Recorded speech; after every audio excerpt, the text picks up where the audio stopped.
पायल और अनुष्का दोनों बहनें थीं। उनका जन्म एक गरीब परिवार में हुआ था। पायल जहां सांवले रंग की थी तो वहीं अनुष्का दिखने में बेहद ही खूबसूरत थी। दोनों बहनें जवान हुई। अनुष्का तेज तर्रार, मॉडर्न और सुंदर लड़की थी, इसलिए अमीर घर के लड़के ने उसे पसंद कर लिया। तो वहीं पायल की शादी एक गरीब परिवार में हो गई। पायल ढेरों अरमान मन में संजोए अपने ससुराल आई, लेकिन ईंट गारे से बना ढांचा ही अब उसका घर था। ये देख उसकी आंखें भर आईं, लेकिन इसी को अपनी किस्मत मानकर उसने चुपचाप स्वीकार कर लिया। उधर अनुष्का अपने बड़े अमीर ससुराल में आकर बहुत खुश थी। एक रोज जब पायल बाजार में सब्जी लेने पैदल जा रही थी तो अचानक गाड़ी में जाती हुई उसकी बहन अनुष्का की नजर उस पर गई। वो गाड़ी से उतरकर बोली, अरे दीदी, आप कहाँ जा रही हो? सब्जी लेने आई थी अनुष्का। खैर ये बता तू कैसी है और यहाँ कैसे? मैं भी ठीक हूँ। वो जो राधा कृष्ण मंदिर के सामने वाली कोठी है ना, वो विनय ने खरीद ली है। अब हम यहीं शिफ्ट हो गए और अभी मैं विनय के साथ मूवी जा रही थी तो आप पर नजर गई तो सोचा आपसे मिल लूं। वो क्या है ना, हम अमीर लोगों के पास ये सब सब्जी वब्जी लेने का टाइम ही नहीं होता ना। ये काम तो मेरे घर के नौकर करते हैं। मैं तो बहुत मजे में हूँ।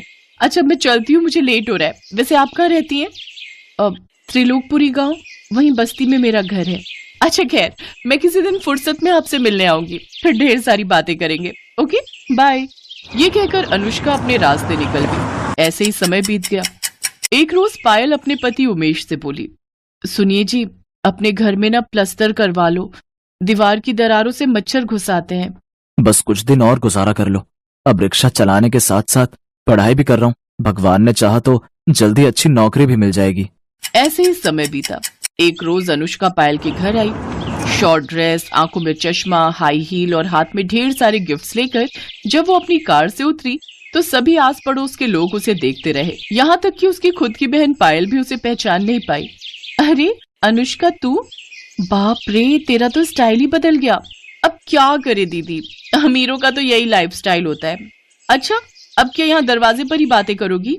चलो अब मुझे अंदर आने दो, मैं भी तो देखूं तुम्हारे महल को। अनुष्का उसके घर के अंदर आती है तो चारों ओर से उसकी ईंट की चार दीवारी को ही देखती रह जाती है। फिर पायल के हाथों में तरह तरह की मिठाइयों के डिब्बे और ढेर सारे गिफ्ट देती है। फिर कुछ देर बाद पायल पानी लेकर आई। उसकी सांस फूली हुई थी। दीदी कहाँ चली गई थी पानी लेने?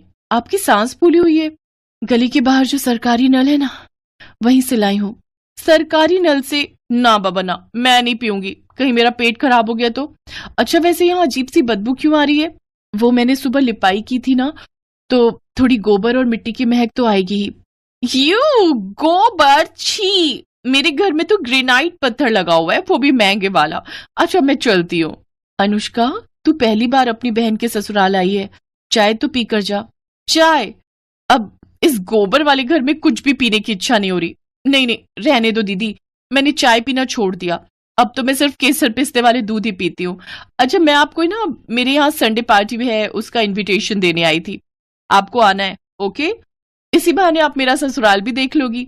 ये कहकर अनुष्का वहां से चली जाती है। उसके जाने के बाद पायल वो डब्बे खोलती है तो उसमें बहुत सारा खाने का सामान था। अब वो परेशान थी कि जब वो अनुष्का के घर जाएगी तो क्या लेकर जाएगी। शाम को उमेश घर आया तो वो बोला, पायल, अमीरों और गरीबों के लाइफस्टाइल में बहुत फर्क होता है, और वो अमीर हैं और हम गरीब, उनके जैसी हैसियत नहीं है हमारी। ऐसे ही दिन बीत गए। पायल को चिंता सताने लगी कि वो अनुष्का के यहाँ क्या लेकर जाएगी। फिर उसे ख्याल आया कि अनुष्का को उसके हाथ के आटे के लड्डू बेहद पसंद है। वो जल्दी से आटे के लड्डू बना लेती है और फिर अगले दिन उन्हें लेकर अनुष्का के घर पहुंच जाती है, जहां वो देखती है कि अनुष्का अपने शीश महल जैसे घर में आराम से बड़े से सोफे पर बैठी है। उसकी ठाट बाट देखकर पायल हैरान रह गई। पायल ने अनुष्का को पुकारा। अनुष्का ने उसकी ओर देखा तो वो गुस्से से भड़क गई। ओफो दीदी, मैं जानती हूँ कि तुम गरीब हो, लेकिन कम से कम तुम्हें इतना तो पता होना चाहिए कि अमीर लोगों के घर कैसे बनकर जाना चाहिए। अरे कम से कम एक जोड़ी नए कपड़े ही खरीद लेती। तुमसे अच्छी तो हमारी एक काम वाली लग रही है। तभी वहाँ अनुष्का के ससुराल वाले भी आ गए। अनुष्का, मैं तुम्हारे लिए अपने हाथों से आटे के लड्डू बनाकर लेकर आई थी। पहले बात अलग थी दीदी, अब मैं अमीर खानदान में आ गई हूँ। जाओ यहाँ से। अब मेरे यहाँ तभी आना जब तुम्हारा ये गरीबी वाला लाइफस्टाइल बदल जाए। बहू, क्या जरूरत थी गरीब लोगों को पार्टी में बुलाने की? अनुष्का, तुम तो इनके यहाँ कितना कुछ लेकर गई थी और ये बेकार से लड्डू लेकर आई हैं। अपनी बेइज्जती देखकर पायल रोते हुए वहां से चली जाती है। ऐसे ही 3 साल बीत गए। दोनों बहनों की डिलीवरी होने वाली थी। पायल को उमेश जल्दी से पास के सरकारी अस्पताल में ले जाता है, तो वहीं दूसरी तरफ अनुष्का को विनय एक महंगे प्राइवेट अस्पताल में ले जाने लगता है।